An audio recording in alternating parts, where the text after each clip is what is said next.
Good morning, friends. Max Mogren reporting live for you from beautiful Alpine, Wyoming. This is Wake Up Wyoming for October 10th, 2017 here at Wake Up News.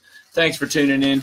As usual, we'll be looking at the paper that services the wealthiest county per capita in North America, the Jackson Hole Daily. Pretty good paper as far as papers go.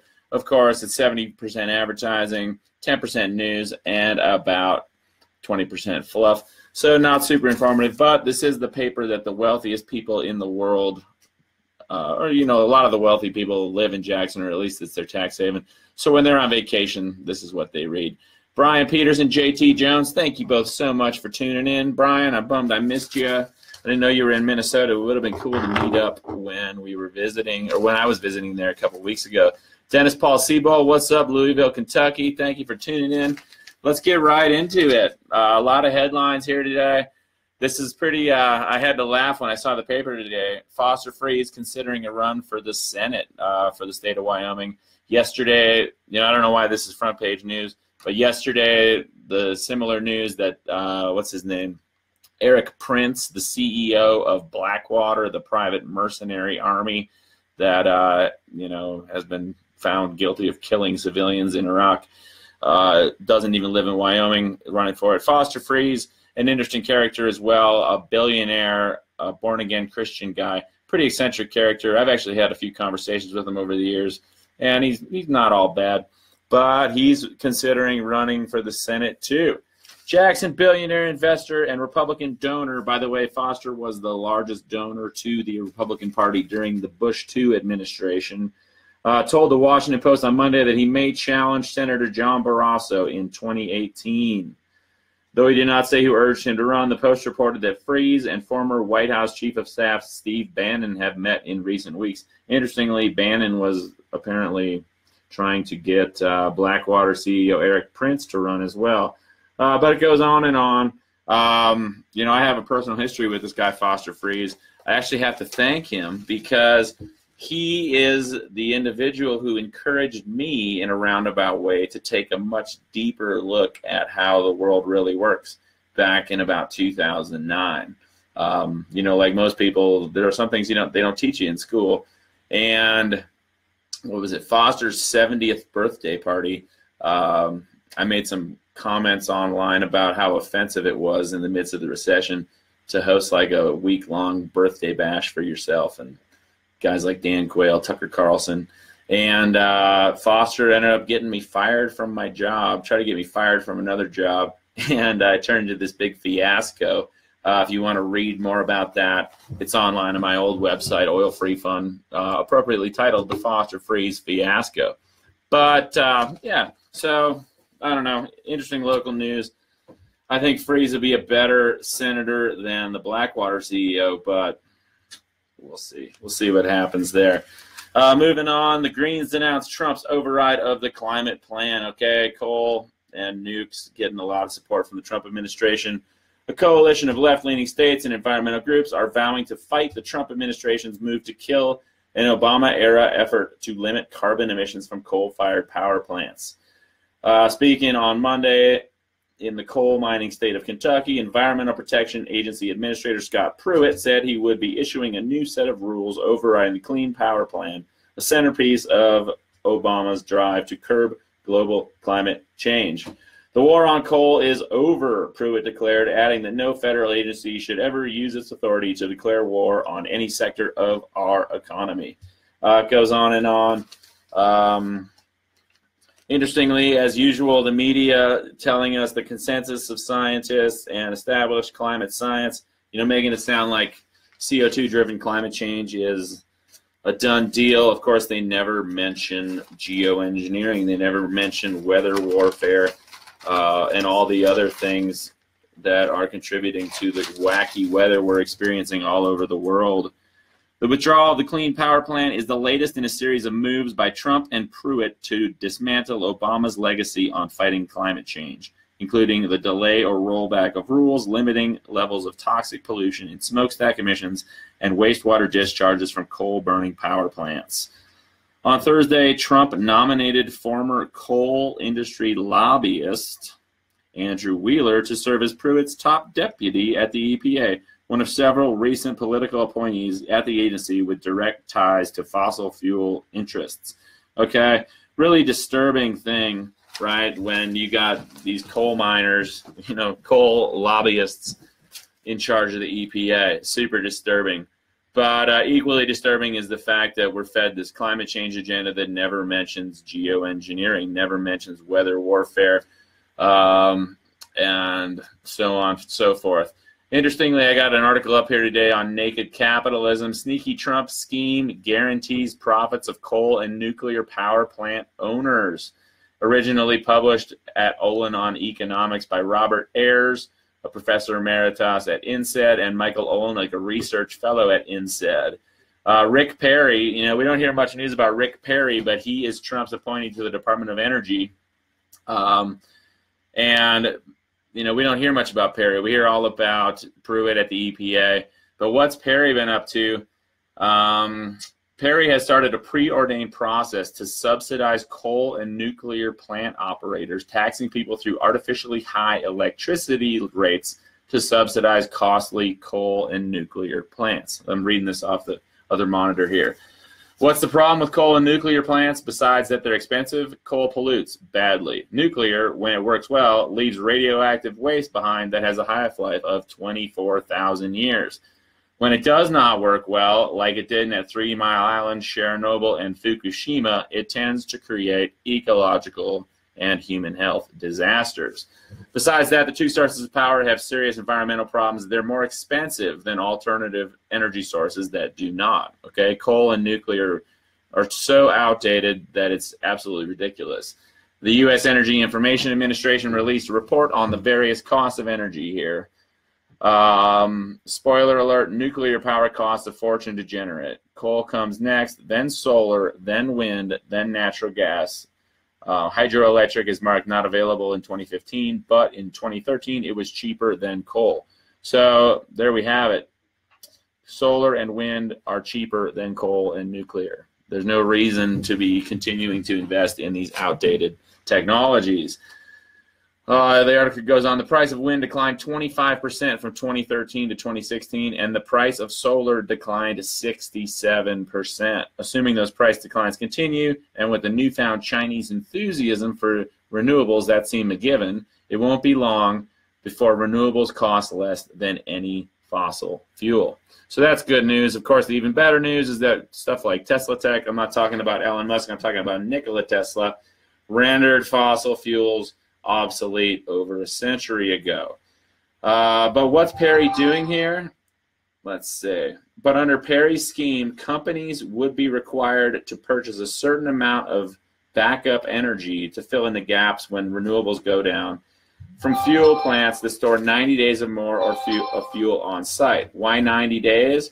Because it's completely impractical to store 90 days of natural gas on site, but easy enough to store that much coal and nuclear fuel. This is an old-school Rand-style looter giveaway from a bunch of self-described conservatives trying to rescue a dinosaur industry that's choking the world. Okay? Randy Pooh chiming in, Tesla technology cheaper than all you know it. Yep, agree with you there, Randy. Lenny Zoo says, dude, you have too much light in your face. I know. Sorry, man. I know that it's kind of weird. It's like a kind of partly cloudy day, and all the light there is from the windows. So maybe I'll put some curtains up or something. But in this new office here, definitely a little bright. So sorry about that. Moving along. Here locally, interesting thing, speaking about Trump, a local teacher, a sophomore English teacher, administered a multiple choice quiz on George Orwell's novel Animal Farm with an answer shooting at Trump. Okay, one of the potential answers in this multiple choice test was shooting at Trump. I'm not going to release her name, but just interesting there. It's surprising that teachers would include that as an answer. I remember being a kid and hearing that, if you said you were going to kill the president, the Secret Service was going to show up at your door. Now it's multiple choice questions in tests. Kind of weird. The owner of the Word Hotel buying the Cowboy Bar. Good move, Bill Baxter. Got a lot of love for that guy. I hope that's going to go well. And into the opinion section here in the Jackson Hole Daily, there's actually a really good article here. You know, people are so plugged in these days. It's so easy to get overwhelmed by the news cycle. It's so easy to feel depressed and discouraged by all the pessimistic news in the world. And this guy, Richard Cohen at the Washington Post, is sharing his own experience with kind of scaling back his involvement in that. I think that it's important that we all find that balance. That's something I stress in these videos, that, you know, if we sit in front of the computer or we play on our phones all day long trying to make sense of the world, it's not going to get us anywhere. I mean, it's important that we stay informed to some extent, but at the same time, if we try to really, you know, if we can't accept that there's going to be some uncertainty in the world, and we try to make sense of all the insanity in the world, it's going to drive us crazy. I've experienced that firsthand. Got a lot of great questions coming in. Lenny Zoo, according to Climate Watch 3D, you have tons of cloud seeding ground stations at Wyoming. Have you seen any yet in the mountains? Lenny, that's a little off topic from where I'm at now, but yeah, absolutely. You know, Wyoming is one of many entities, whether it's a state or a corporation. Utility companies like PG&E out in California do a lot of cloud seeding. And yeah, there are cloud seeding stations here in the mountains of Wyoming. Not so much in the Teton Range because we get so much snow already, but you know, down by Laramie, there's a lot of that. The cloud seeding pilot program, it's called. I think they spent about $10 million over the course of 4 years, but I could be wrong on that statistic. But yeah, there's cloud seeding here in Wyoming, and so much funny business going on with the weather all over the world, as we all know. But I'm going to get into this article about you know, finding that balance. It's called Tune Out the Evil, Cutting Cord on TV, Internet Worth It, by Richard Cohen of the Washington Post. I recently cut the cord. I did so because my cable bill was sky high, and I knew I was paying for channels I never watched. So I called in Leo, who was my personal help desk, and he figured out what he could do. And then he asked if I wanted him to decable me then and there. Impulsively, I said yes. And so for a week, I had no television at all. I felt like Thoreau at Walden Pond. Okay, Richard, it's funny you don't know how to disconnect your own cable, but you're a writer at the Washington Post, interestingly. Let me tell you, 7 days without Wolf Blitzer is heaven. A week outside the Situation Room is downright calming. No breaking news, no hype. Blitzer is a first-class journalist, and I mention him only by way of acknowledging his fame. I could have chosen Rachel Maddow, who could turn the long-range weather forecast into a half-hour tirade against Donald Trump, or almost anyone else on any cable network. What I came to realize is that I had come to see the news as an assault. It made me anxious. Interesting to see the mainstream media describing itself as an assault, which it truly is. Daniel Reichert chiming in, you spend $275 a month for cable? Wow. That's wild. That's crazy expensive. Moving along, nowadays, so much of the news is either terrifying or anxiety-producing. We have a president who has been called a moron by his own Secretary of State and who trades insults with a North Korean despot who keeps threatening nuclear Armageddon. When Rex Tillerson acts to reassure us by saying he has established lines of communication with Kim Jong-un, the president tweets his disparagement. Save your energy, Rex. We'll do what has to be done.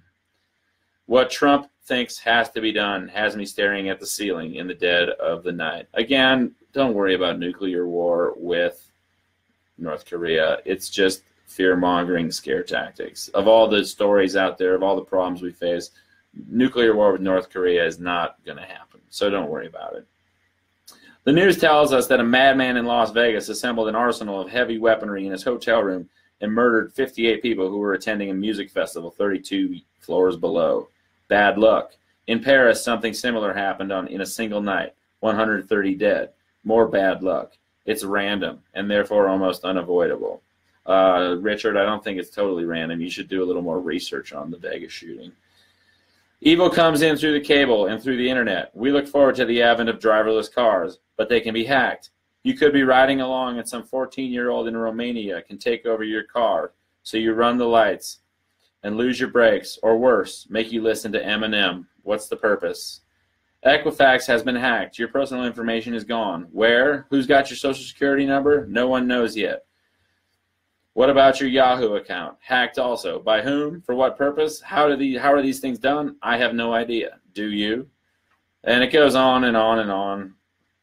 But it's funny, he's making this case to like shut down your connection to the mainstream media because it's terrifying.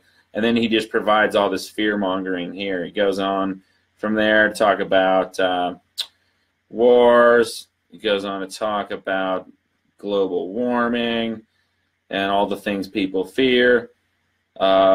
We fear hackers lifting our digital wallet, a public accounting of our private lives, and we wonder if the shoes that follow us around the internet will someday, with the click of a distant mouse, look like the jackboots of old.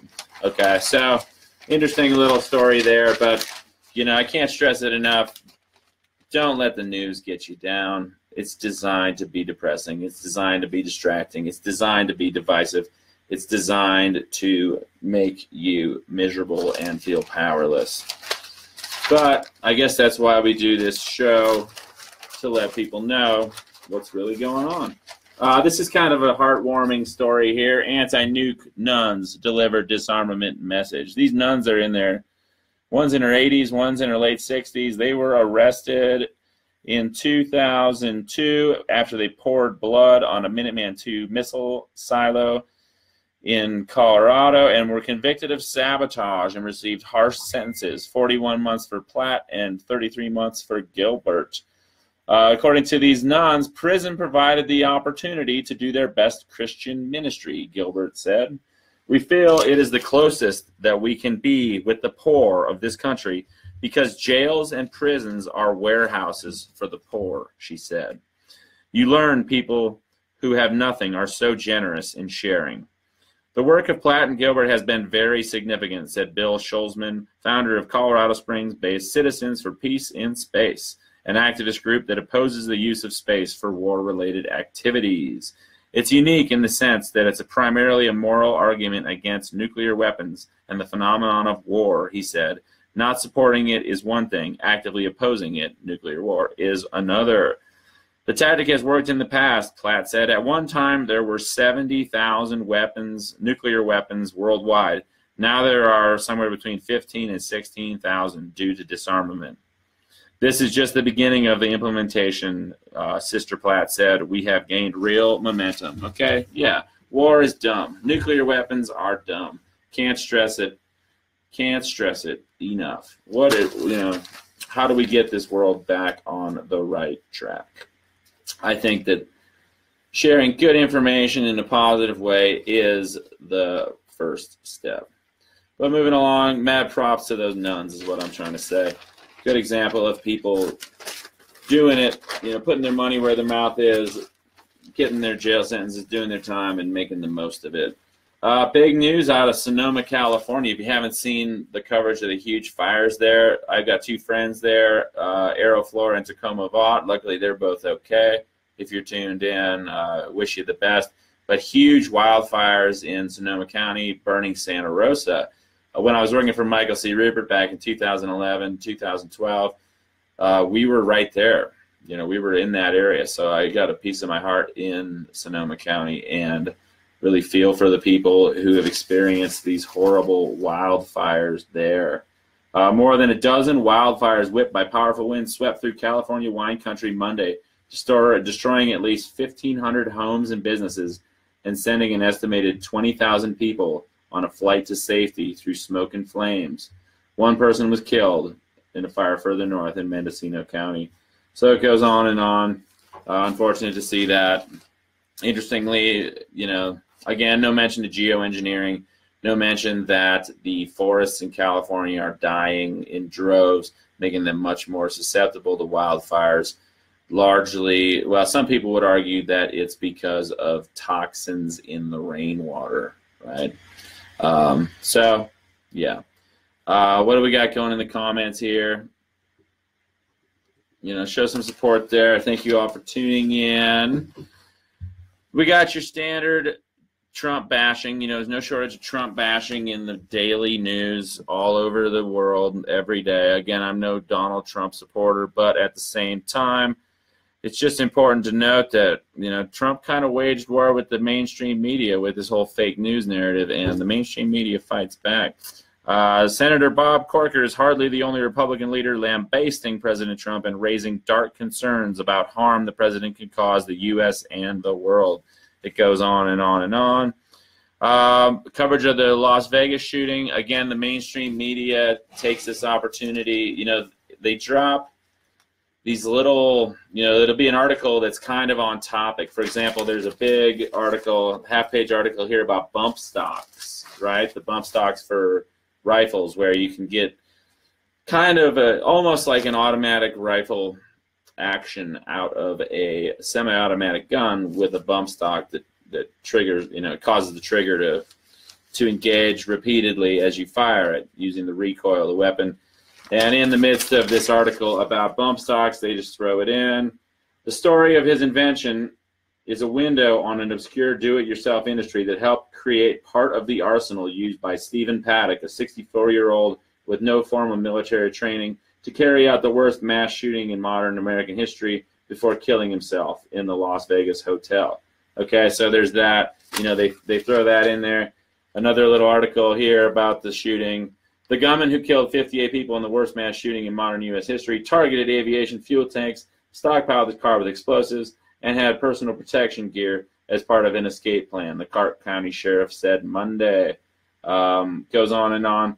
But the point is, you know, they throw in these little tidbits here where they add a few little details. Like they'll say, oh, yeah, he had explosives in his car, he targeted fuel tanks, and he had bulletproof vests. That's what they're saying there. But they use that to further that narrative, to say, you know, lone wolf, single shooter, 64-year-old man killed 58 people, he had 23 guns in his hotel room, so on and so forth. Of course, there are so many unanswered questions surrounding the Las Vegas shooting still. To me, you know, there's so much uncertainty. We don't really know what happened there, but it looks like it was the act of more than one person. A lot of unanswered questions. Mike Adams from National News put out a really good video, real scientific video, where he actually took the audio from film footage at the event and did some forensic acoustic analysis, where you look at the time span. You know, the bullets, they're supersonic bullets coming out of an AR-15, that 223 round. So it hits the ground before the report, you know, before the sound of the shot being fired hits. Long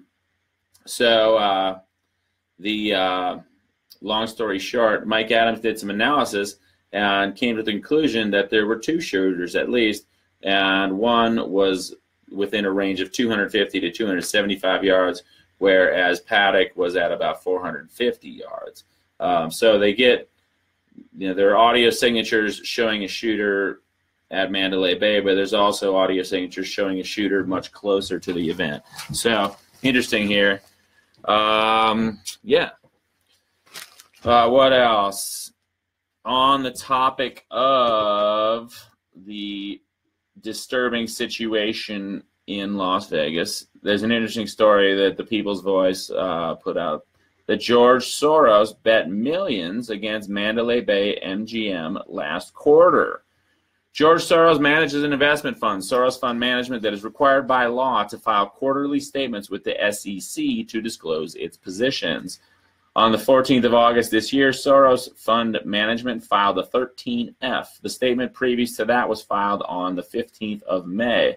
By analyzing these two forms, we can see the changes George Soros made to his portfolio in that time. When it comes to gambling stocks, Soros does not seem too interested, with the exception of MGM, the company that owns Mandalay Bay, and the other Las Vegas casinos that were on lockdown during the October 1st attack, with reports of active shooters on the premises. All of these hotel casinos are facing an avalanche of lawsuits and share prices, in particular at Mandalay Bay. So these, long story short, these stocks are expected to go down, right? stands to reason if your hotel is the site of a mass shooting, your stock prices are going to suffer. Well, on the 15th of May, George Soros owned 5,000 shares of the Las Vegas Sands Casino, 3,500 shares of the Wynn Resorts, Steve Wynn's casinos, and he had no position whatsoever on MGM, right? No position whatsoever on MGM, the owner of Mandalay Bay. Well, in his statement on August 14th, he sold 1,400 of his shares in Las Vegas Sands. In Wynn Casinos, he sold all of his shares. So he sold 3,500 shares in Wynn, his entire portfolio. And the real clincher here is with MGM, Soros bought put options, which means he was short on the shares to the tune of 1,350,000 shares, or 1,350,000 shares of MGM. Okay, he shorted MGM 1,350,000 shares, which means he's betting that the stock price of MGM will go down in the near future. As things stand, George Soros, through his Soros Management Fund, is set to bank hundreds of millions of dollars in the wake of the Las Vegas tragedy. Okay, so there you go. Regina Wiley Aldrich chiming in. According to them, he had protective gear to escape. Then why would he kill himself if he planned to survive? We are not stupid. None of this adds up to what they would like us to believe, right? There's so many inconsistencies with this story here. Daniel Reichert chiming in. I'm hearing it was a bad arms deal gone wrong and the FBI involved in a cover-up. Susan Jones chiming in. Yes, smells like the FBI. You know, certainly a lot of unanswered questions there. We can't trust the mainstream media to tell us the truth about stuff like this. So who really knows what happened in Las Vegas? Gosh, it is really bright out, isn't it? Maybe if I sit back more, you can see me. Is that better? Sorry about that. I'm going to have to adjust the lighting here in the studio. But, yeah, another story on the Vegas shooting. This is even more disturbing, coming from Zero Hedge today. Really provocative look, authored by Kip Heriage of VRAletter.com. Actually, he posted on October 7th. But he took a good look at insider trading and financial anomalies surrounding the Las Vegas attack. And he looked at several gun companies who basically had a huge drop in their share prices. For example, American Outdoor Brands Corporation, formerly Smith & Wesson, the gun company, hit a high of $31 a share in August, and its share price dropped 55%. And now, obviously, it's jacking back up again in the wake of this shooting. But so he looked at all these different things, but the most interesting is the share price for MGM, owner of Mandalay Bay. Again, George Soros shorted, his August 14th filing with the SEC showed that he shorted MGM to the tune of 1,350,000 shares. Well, he wasn't the only one betting that MGM would suffer. MGM shares declined more than 10% from September 7th, 2017 to recent lows. This decline occurred as some $200 million in insider selling was taking place. That's right. Beginning on September 7th, or since September 7th until the shooting, over $200 million of insider selling was taking place. As the SEC insider transaction reports detail, from the 7th to the 12th of September, approximately 6 million shares of MGM were sold by officers and or directors of the company, totaling approximately $200 million in profits to the sellers. Included in this group is the selling of approximately 450,000 shares by MGM CEO and chairman James Mogren, and who appears to have sold more than 85% of his holdings. We also see that MGM board member Grounds William Warwick sold 176 million shares of his MGM stock on September 6th, 2017. So these guys are, they got skin in the game at MGM, and they're selling off shares. You know, and he goes on, he has a disclaimer here. We have no indication that MGM insiders sold these 6 million shares due to an advanced knowledge of the October 1st attack. He's simply pointing out the facts that cannot be in question. But a few observations the author makes. If MGM Mandalay Bay were to lose lawsuits associated with the attack, the downside risks to MGM's share price may be extensive. Stands to reason. And even more interesting, MGM CEO James Mogren, who sold a lot of shares in September, was appointed to the Homeland Security National Infrastructure Advisory Council by President Obama in December of 2013. This fact can make for some interesting depositions as it relates to exactly what type of advanced security systems Mandalay had in place leading up to and on the night of October 1st, 2017. For those that don't know, and I didn't know until I read this, the National Infrastructure Advisory Council is tasked with providing the president with advice on the security of the critical infrastructure sectors and their information systems.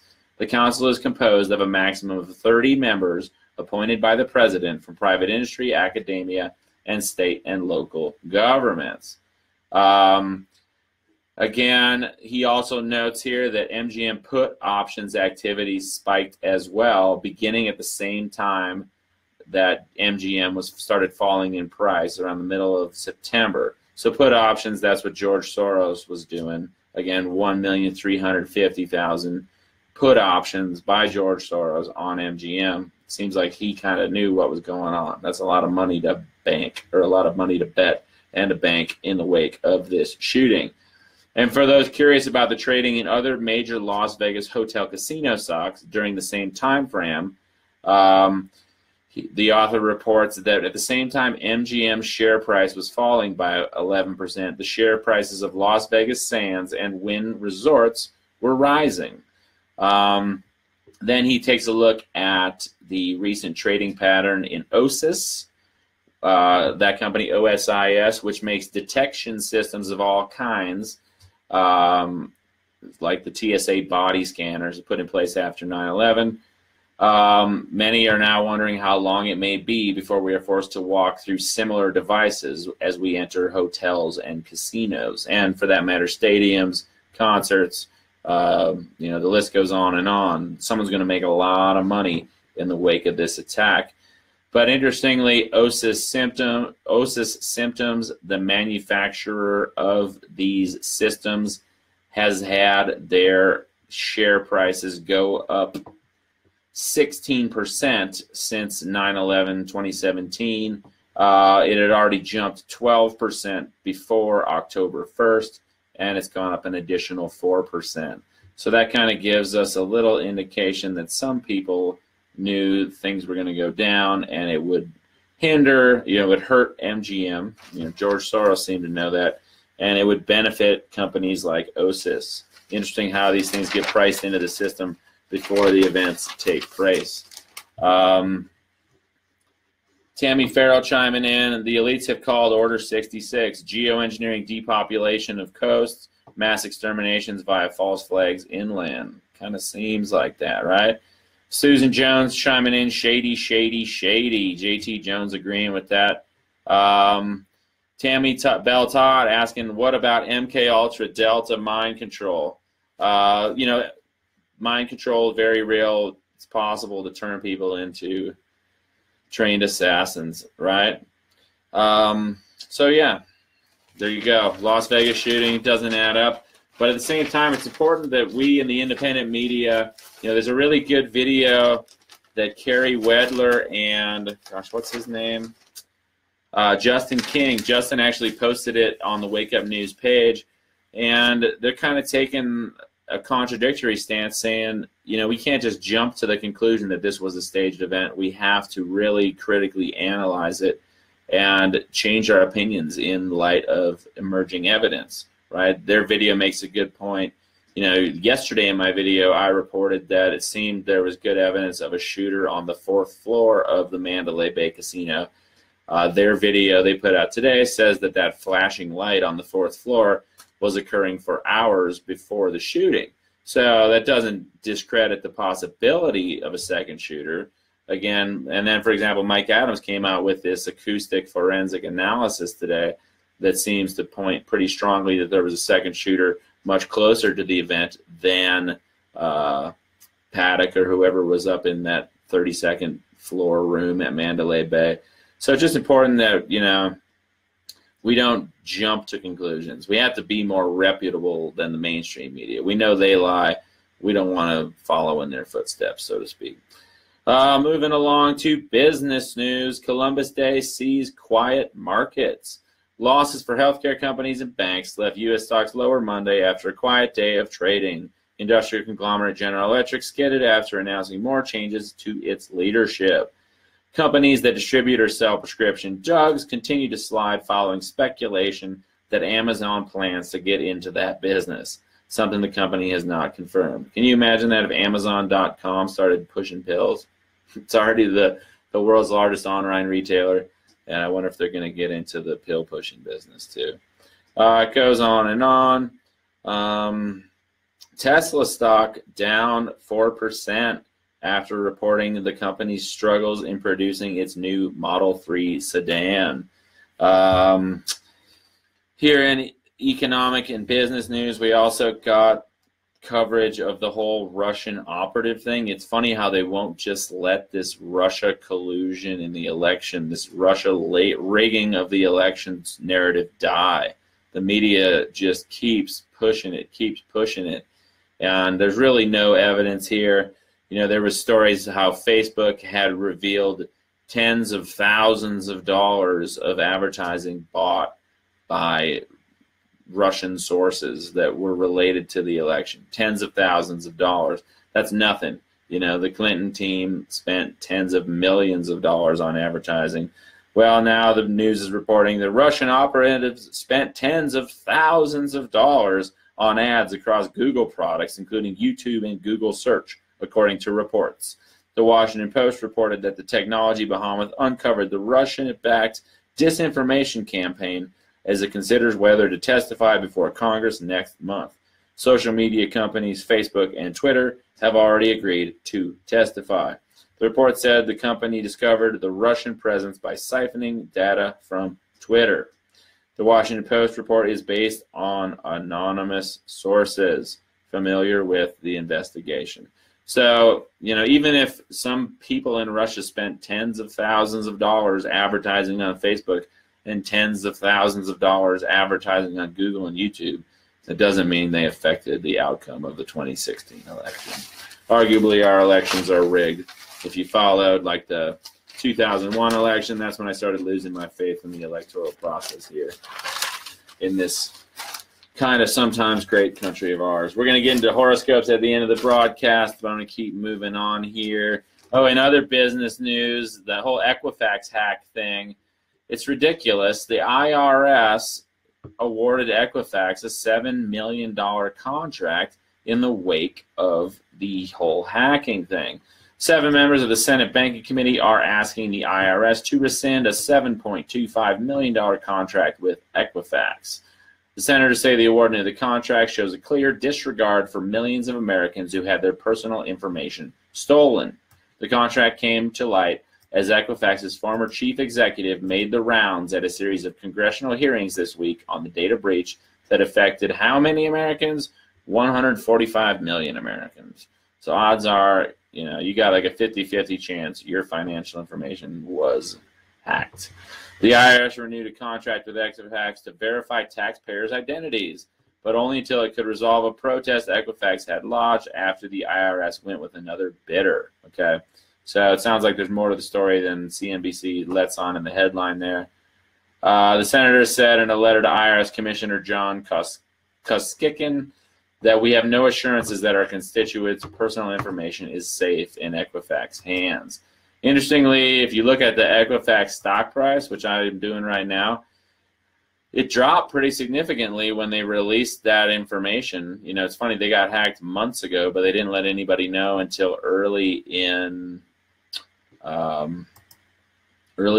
September, and their stock price fell from $142 a share to $92 a share.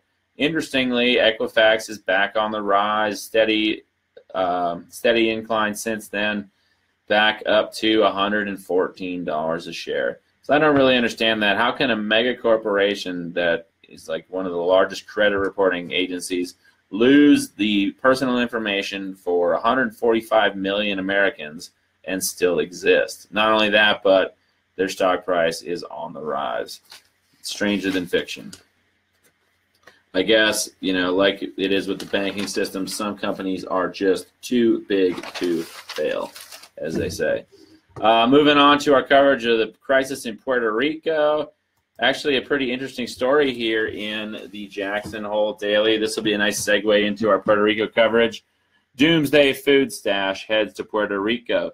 And this story is actually a pretty good cautionary tale for anybody out there who's concerned about the future and wants to take steps to protect their family and friends from, potential civil unrest or food shortages or a zombie apocalypse or World War III or whatever. A situation where you can't go down to the store and buy yourself some food. A New Jersey man who spent decades preparing his home for doomsday is donating all of his stored food to families affected by Hurricane Maria in Puerto Rico. Joseph Badame lost his wife and was in the process of losing his home when the 74-year-old met a couple raising money for their family in Puerto Rico. Badame made a $100 donation and then led the couple to the room where he stored all of his food and told them to take it all. I just can't put into words just how much food there was, Victoria Martinez, 30, told the Washington Post. It was enough to feed a town.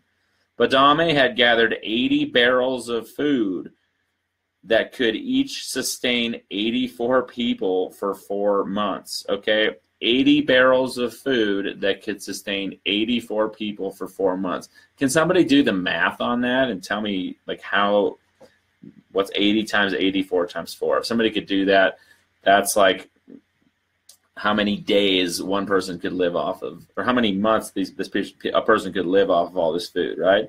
He said the food, which included dried beans, rice, flour, sugar, pancake mixes, and more, would have been thrown away otherwise. I've lost everything, my wife, my house, everything, he told NewJersey.com. The last thing I was going to lose is the food. Badame started preparing for the worst with his wife Phyllis in the 1970s. The two equipped their basement with multiple kitchens and bathrooms, a bomb shelter, and survival books.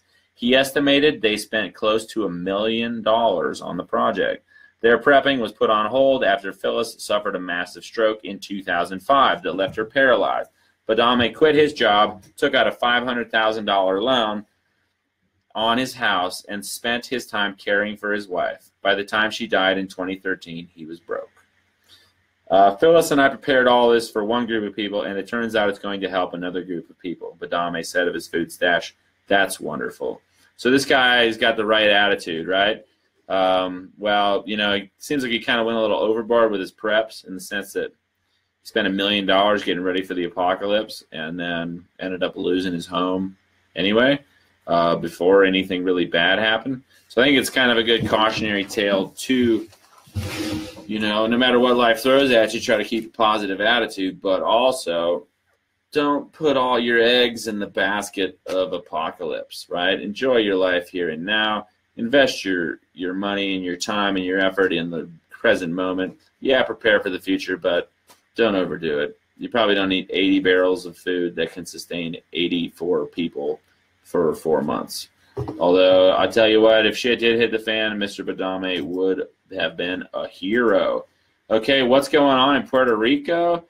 Wired reporting today at 7 a.m. in Puerto Rico, no power means no telecommunications. Nearly 3 weeks after Hurricane Maria tore through the Caribbean, Puerto Rico is still mostly an island deleted from the present and pushed back a century ago with little clean water, little electric power, and almost no telecommunications. For telecom, the biggest problem is the lack of power because most of the island's transmission lines were knocked out. Okay. Of 1,600 cellular sites, at least 1,300 are currently out of service. Okay, so of all the cell towers in Puerto Rico, the vast majority are not working. Of 4 fiber optic providers in Puerto Rico, one is mostly broken and one is completely down. Roughly 75% of fiber optic coverage, including cellular service, isn't working, and neither is about 40% of the wired telephone network. That's an almost unimaginable outcome. A territory the size of a state, home to 3.5 million U.S. citizens. Yeah, Puerto Rico is a territory. Those people are U.S. citizens with almost no access to information technology. Interestingly, after Hurricane Irma, Florida had the lights back on for 4.4 million people within 10 days.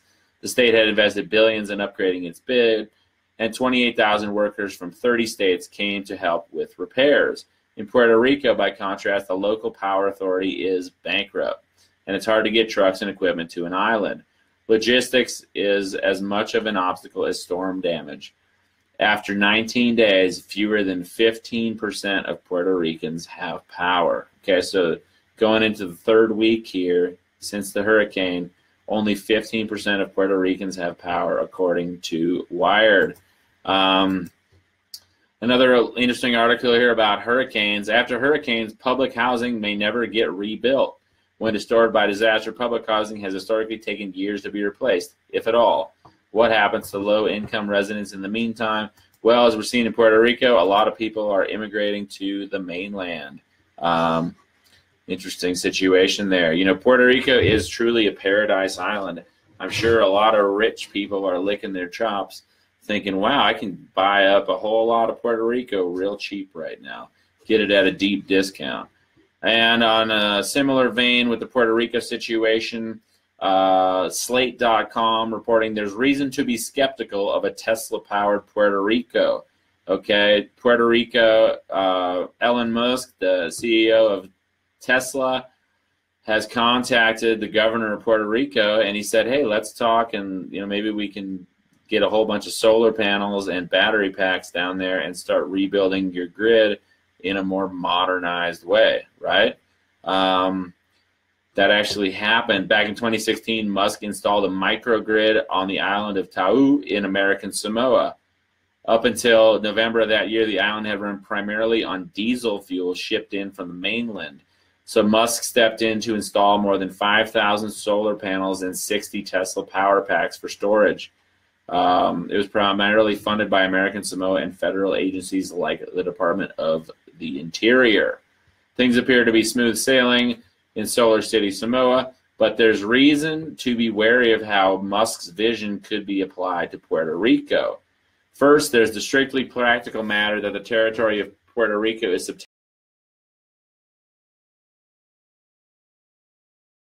the island of Tau has less than 1,000 residents, while Puerto Rico has 3.5 million. Rebuilding the Caribbean island will require Musk to scale his past efforts by a factor of 6,000 times and do it fast. It goes on and on. This article is citing that only 10% of the island has power. It goes on and on. There's also a dark fact of history that makes Puerto Rico's situation a little different. The island has long been a laboratory for the ideas of those living in the continental United States.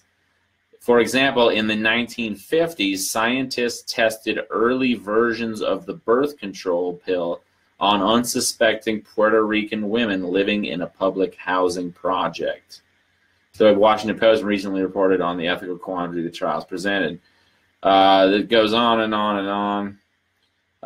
So yeah, that's an interesting article. If you want to see more on that, check it out. But I'm going to wind down on reading that one. It's pretty good.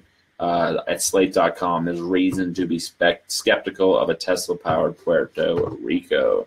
Got some more comments in here. Thank you all for tuning in. What else do we got going on here in the news today? So yeah, the doomsday stash, the Puerto Rico situation, heartbreaking. Again, we live in the era of weather warfare. There's no reason that there's no reason that historically unprecedented storms should be destroying places like Houston, Texas, Florida, Puerto Rico, and now Hurricane Nate taking out portions of Costa Rica, Nicaragua, other Caribbean countries. There's no good reason why we should have all these superstorms when we have the technology to prevent them. Of course, we also have the technology to enhance them, steer them. It's disturbing stuff. And then we got sports, we got fluff. all that stuff. I know people like the horoscopes. I'm going to get into those now. Thank you all for tuning in. I got a little bit of a cold today, so this might not be the best show. Sorry if my voice is a little harsh, a little hoarse. What else do we got? Tammy Farrell chiming in. Back to Puerto Rico briefly. The Federal Reserve financed Puerto Rico into oblivion. Now destroyed, no tourism, the #1 industry. The island now belongs to the bankers. Tammy, that's a really good point. And Trevor Murray chiming in with some thoughts of a biblical nature. The Bible says we'll see a 7-year drought. Nothing will grow. So store it up is a great idea. You know, I hope you're wrong about that, Trevor, but it's funny how all these biblical things seem to be coming true, isn't it? You know, I'm not a big Bible thumper, but at the same time, that document has got some staying power. This newspaper, arguably less reputable than ancient texts. Let's get into the daily horoscopes now as we're winding down the show today. Thank you so much for tuning in. All your comments, all your contributions. Anybody wants their scope read, let me know. I'm just going to read them all. Daniel Reichert, thanks for tuning in here. Don't forget Tesla and his free energy tower. You know, I don't think I could ever forget that. That's one of those things. Once it's seen, it cannot be unseen, so to speak. But looking at the scopes today, let's get into it. You know, again, I don't put too much stock in the horoscopes, but people like me reading them, and they're kind of fun, so I'm going to read them. Aries, 4-star day. You might sense a change in the wind. In the next few months, you will have an opportunity to enhance your finances with the help of a friend. You will walk away from stifling people and situations. Avoid having irrational reactions. Tonight, listen to a loved one. Taurus, that's me. I'm having a 4-star day. You'll discover how much someone else admires you. Be flattered, but don't feel as if you have to respond. If you are single, you are entering a period where you could meet the one. Ooh, that sounds good. Reach out to someone with whom you are financially involved. Tonight, call an older relative. That, you know, it's funny. That all sounds pretty damn accurate to me. Gemini, 5-star day. Know that no one can resist a reasonable request. This concept will help you manifest more of what you want. Don't hesitate to ask for something, even if you get a strange reaction or two. You will get what you want one way or another. Tonight, make it okay to be a bit selfish. Cancer, 3-star day. Don't let an associate rain on your parade. This person could become frustrated and point to you as being part of the problem. Understand that he or she does not know you well. Tap into your ingenuity. Lady Luck seems to be riding on your shoulder. Tonight, Cancer, be spontaneous. Leo, 5-star day for you lion people. Meetings prove to be unusually significant, as will a get-together with a friend. Good news comes from one or both happenings. Be aware of a change happening at home. Don't resist it, as the outcome is likely to benefit you. Tonight, buy a special item that you have wanted. Virgo, 4-star days. You might feel pressured by all the obligations you have. Processing this stress could make each responsibility a bit more intense. If you can go along with the moment, all the better. Add your personal touch as well. Tonight, catch up on news with a neighbor or relative. Libra, you're having a 4-star day. You could feel pressure to behave in a certain way. Try to distance yourself from this tension, and you'll gain a more complete perspective of yourself as a result. You will see how much you have to offer once you gain more self-confidence. Tonight, think positively, Libras. Scorpio, 5-star day. You enter a new life and luck cycle today, which will last 12 years. Wow, that's a big day, Scorpios. Understand that the first year is generally the luckiest. You might be focused on one important matter during the day, but later your mind will drift to many possibilities. Tonight, you have a reason to celebrate. Sagittarius, 5-star day. Others seek you out. You might be overwhelmed by all the attention you're getting, but you know how to relate, who you relate to best, especially if business is involved. Refuse to let negativity get the best of you. Trust your gut. You know what works best for you. Tonight, happy at home. Capricorn, 4-star day. You have a lot to get done. Focus on completion, as you could get distracted by social events. Opportunities to expand your circle of friends come forward. With new acquaintances, a long-term desire is more likely to come to fruition. Tonight, dinner with a favorite person. Aquarius, 5-star day. You continue with a frisky, fun attitude, though it might not be seen as totally appropriate by others. In fact, a friend could distance him or herself from you, as he or she can't identify with your attitude. Maintain a positive attitude. Tonight, catch up on some work at home. Pisces, 3-star day. You might opt to take the day off or work from home today. You will want to detach some from the here and now in order to gain a deeper perspective of a certain matter. Reach out to a trusted friend or loved one for some feedback. Tonight, tap into your imagination. And that's it. Born today musician David Lee Roth. You know what they say? When the end comes, I know I was just a gigolo, and life goes on without me. Whatever. The wisdom of David Lee Roth. I think I just figured out while I was reading the scopes there, too. I figured out why I'm so washed out today. So I'm going to do a little experiment here. Bear with me.